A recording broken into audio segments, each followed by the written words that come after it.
विष्णु गुरुर्देव महेश्वर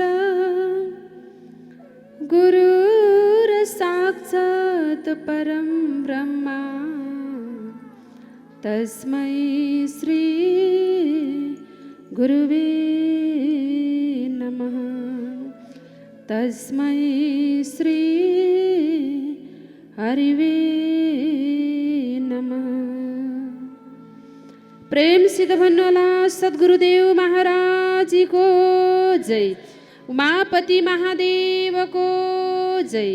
भक्तवत्सल भगवान को जय।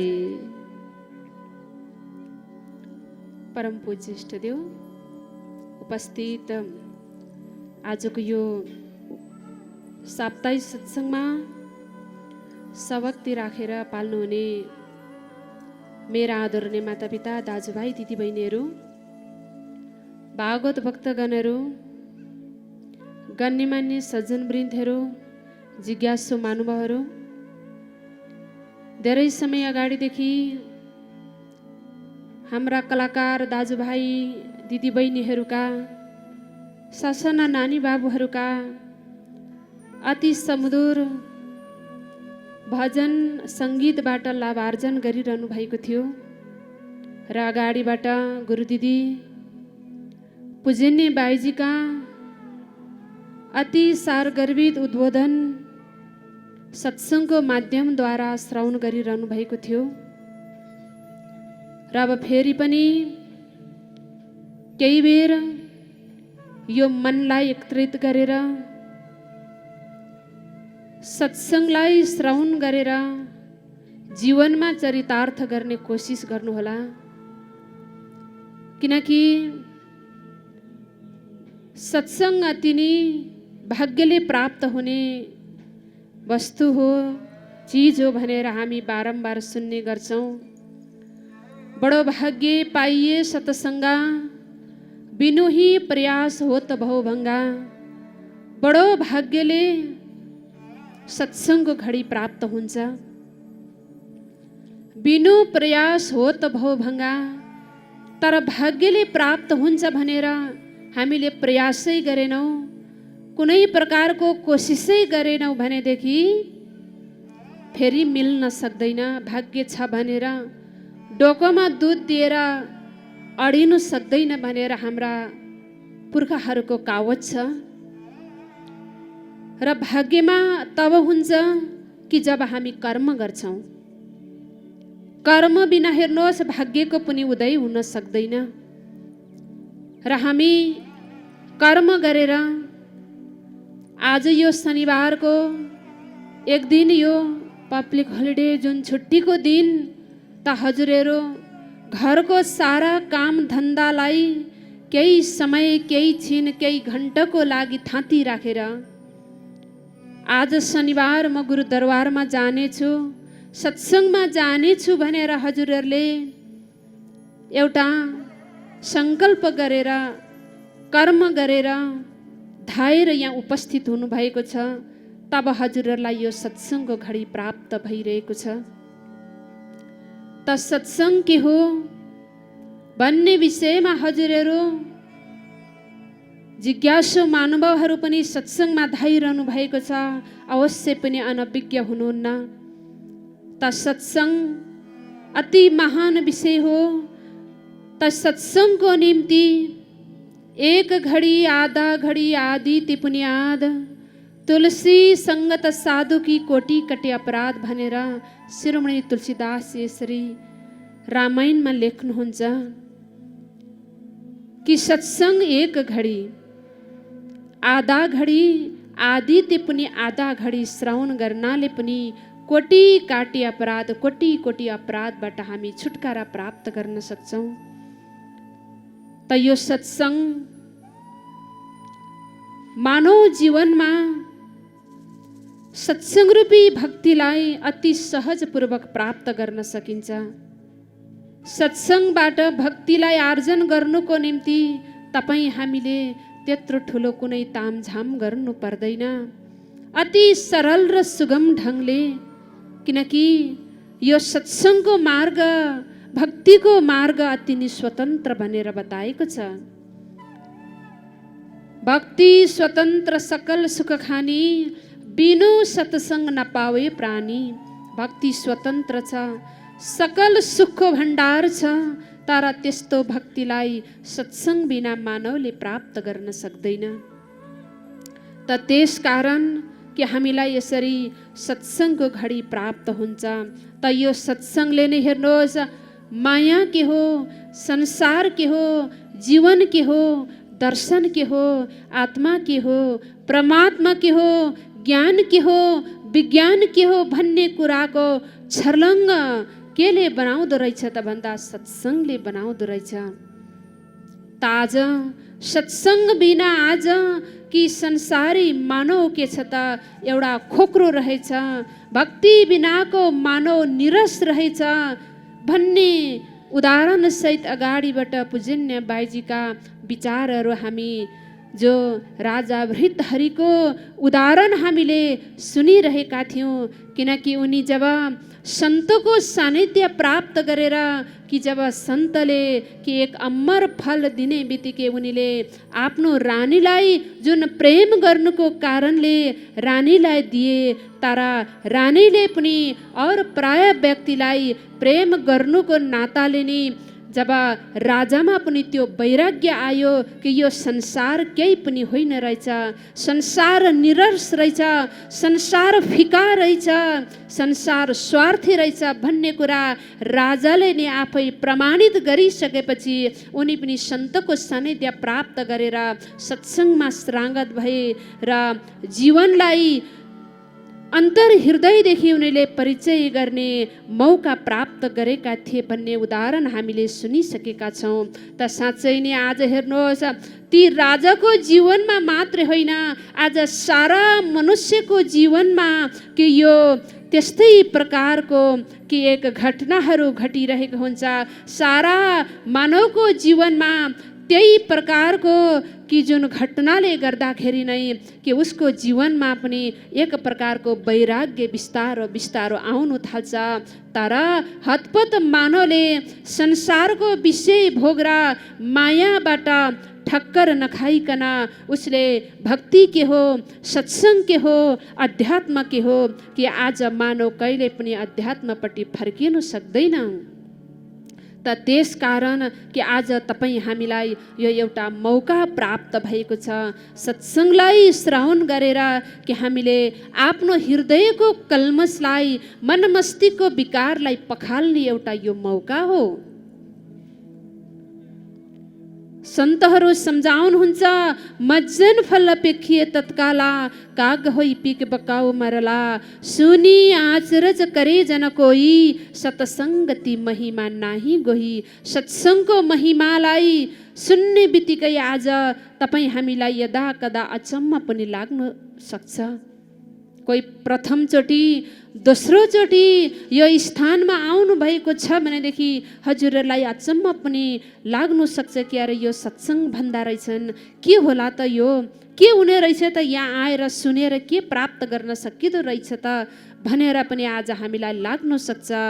तर आदरणीय मातापिता, दाजुभाइ, दिदीबहिनीहरू कि जब हामी सत्सङ्ग श्रवण गर्छौँ, मज्जन फल पेकिए तत्काला, काग होइ पिक बकाउ मरला, काग जस्तो स्वभाव भएको व्यक्तिको जीवनमा पनि परिवर्तन आउँछ, ऊ कोइली जस्तो बन्नु सक्छ।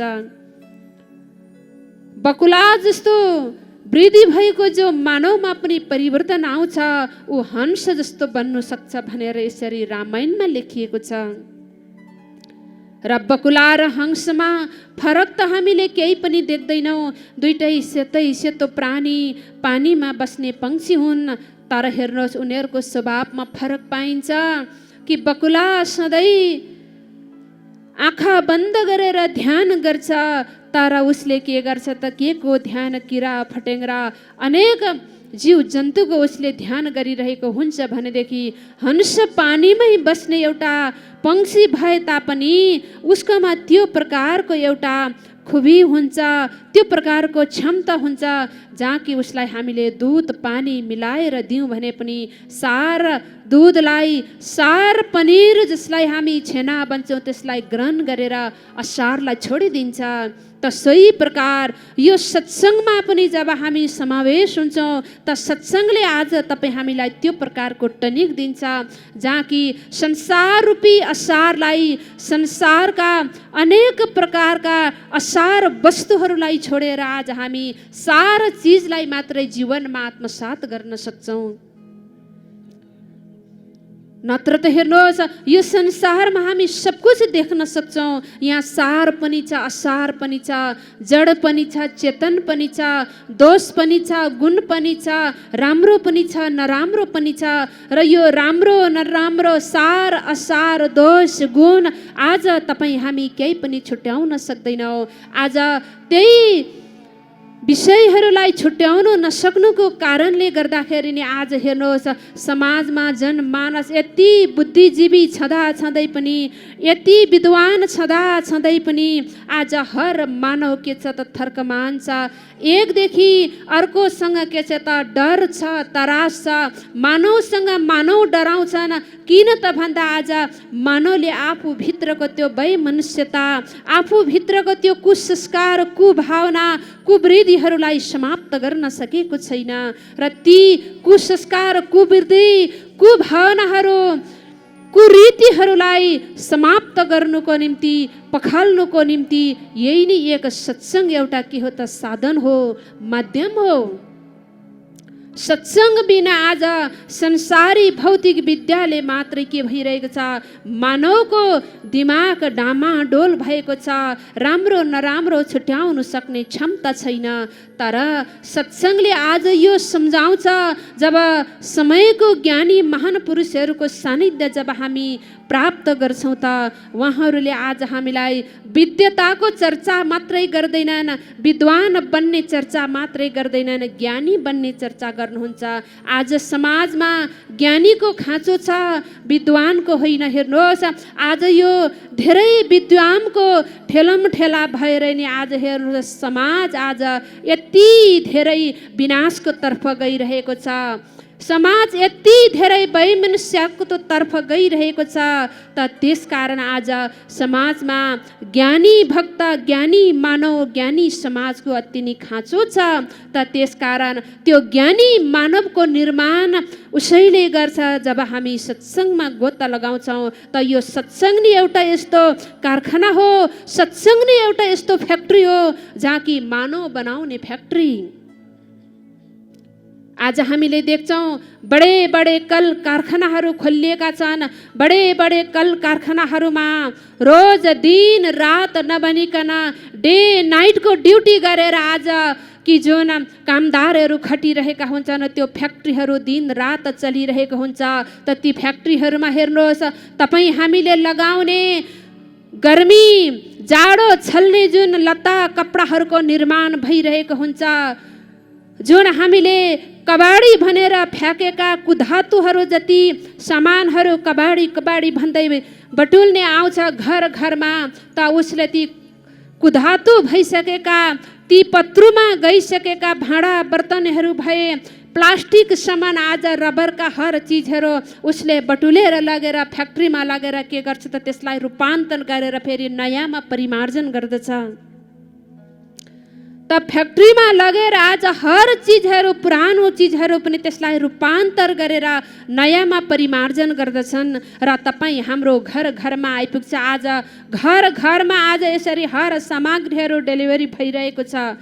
तर आज हेर्नुहोस् यस्ता कुधातुहरू पनि, आज त्यस्ता पत्रु चिजहरू पनि सबै रूपान्तर हुन्छन्। रूपान्तर गर्ने के छ त फ्याक्ट्रीहरू छन्।